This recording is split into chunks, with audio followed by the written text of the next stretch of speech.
Perkenalkan,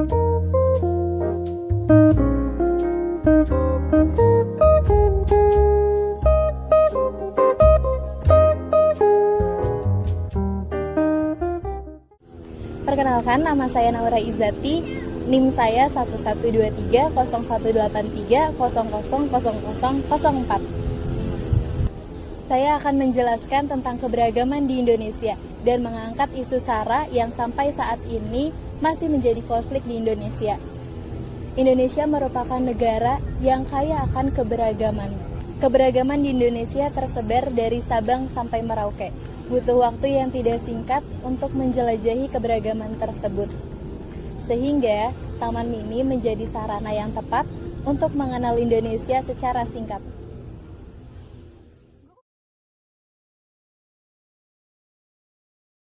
Pemirsa, kita akan membahas mengenai perkembangan penanganan kasus diskriminasi ras dan etnis dengan Kabid Humas Polda Jawa Timur. Berunjuk rasa di sejumlah kota besar di Amerika Serikat memprotes terjadinya serangan terhadap warga keturunan Asia. Bentrok antara dua suku di Kabupaten Nabire, Papua Tengah. Polda Papua dibantu TNI dan pemerintah setempat masih berupaya lakukan upaya mediasi terhadap dua kelompok tersebut. Dua kelompok pemuda yang terlibat bentrok ini berasal dari Desa Hitu dan Desa Kailolo di kawasan Batu Koneng, Ambon. Bentrok antar suku yang terjadi di distrik DKI Kabupaten Yahukimo, Papua, menewaskan 6 orang. Yang terus mendalami kasus dugaan rasisme terhadap mahasiswa Papua di Surabaya.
Kementerian Pendidikan dan Kebudayaan Republik Indonesia mengartikan keberagaman adalah suatu kondisi masyarakat yang terdapat banyak perbedaan dalam berbagai bidang.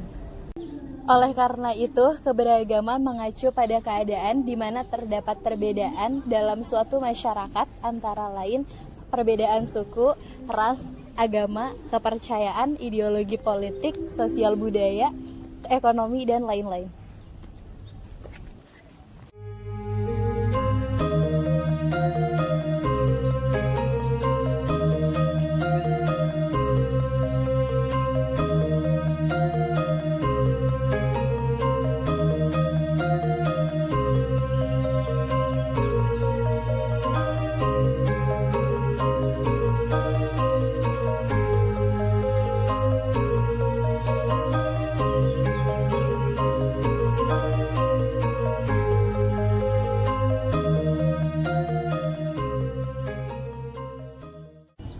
Indonesia merupakan negara yang lahir dari banyak budaya dan kepercayaan yang dipadukan menjadi masyarakat multikultural. Menjadi masyarakat multikultural merupakan tantangan bagi Indonesia. Konsep Bhinneka Tunggal Ika mewakili berbagai budaya yang ada di negeri ini. Namun tentunya menjadi tantangan tersendiri bagi Indonesia untuk mampu mengangkat nilai-nilai toleransi untuk menjaga perdamaian dan kesejahteraan masyarakat agar terhindar dari bahaya dan konflik sosial.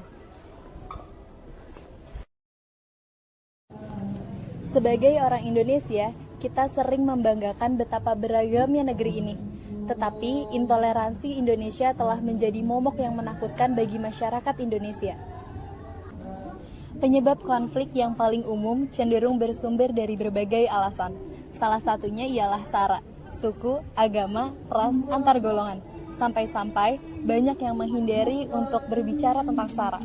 Di Indonesia ada beragam suku, ras, agama, dan antar golongan. Sayangnya, keragaman yang seharusnya menjadi kebanggaan Indonesia malah terkadang digunakan untuk menghina satu sama lain. Karena itulah yang membuat pembahasan SARA menjadi sensitif. Isu SARA seharusnya dapat diselesaikan dengan cara yang wajar, karena hal ini memiliki kemampuan untuk mengakui dan menerima perbedaan.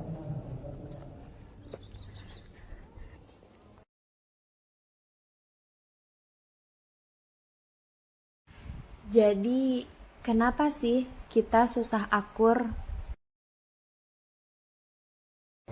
Terdapat teori yang menggambarkan identitas sosial. Sebagai manusia, kita senang berkelompok. Jika kita bertemu dengan orang dari suku yang sama dengan kita akan mudah bergabung karena kita merasa sama dan bangga akan persamaan itu. Selama kita berada dalam kelompok yang sama, kita akan percaya bahwa kelompok kita adalah yang terbaik. Bahkan menjelek-jelekan kelompok lain adalah hal yang biasa. Terkadang sangat menyedihkan ketika orang memiliki pandangan yang tidak realistis terhadap kelompok lain, yang akhirnya menghasilkan banyak kelompok yang tidak suka dan berakhir bertengkar. Komponen seperti xenofobia, stereotip, fanatisme, dan pengkambing hitaman memperparah konflik tersebut. Negara ini dapat semakin terpecah dan tidak bertahan lama jika konflik ini terus berlanjut dan tidak diselesaikan. Di seluruh dunia, banyak konflik yang berkaitan dengan hal-hal ini. Ada banyak contoh seperti apartheid di Afrika Utara, genosida orang Rohingya di Myanmar, dan pelarangan imigran Muslim di Amerika Serikat. Sungguh menyedihkan, perpecahan yang mengarah pada kebencian antara kelompok yang berbeda semakin sering terjadi di Indonesia. Kita sebagai masyarakat Indonesia pastinya tidak menginginkan jika masyarakat Indonesia terpecah belah. Untuk menghindari perselisihan yang disebabkan oleh perbedaan, sangat penting bagi kita untuk memahami bahwa perbedaan adalah wajar dan tidak ada salahnya untuk saling mengerti tentang perbedaan satu sama lain. Cara paling mudah ialah mempelajari kelompok kita yang berbeda dengan berbicara satu sama lain atau membaca dengan sumber yang terpercaya dan tidak provokatif. Dengan cara ini, kita dapat memahami cara mereka berpikir dan menyadari bahwa kita memiliki perbedaan yang tidak dapat dipungkiri, serta kita sangat membutuhkan toleransi untuk menerima perbedaan yang. Jadi, berbicara tentang SARA tidak ada salahnya, justru baik karena membuat kita mengenal satu sama lain, memahami perbedaan kita, dan dapat mencari solusi yang baik untuk semua orang. Asalkan selama pembahasan SARA tetap dilakukan dengan hormat, berpikiran terbuka, dan tentu saja bertoleransi.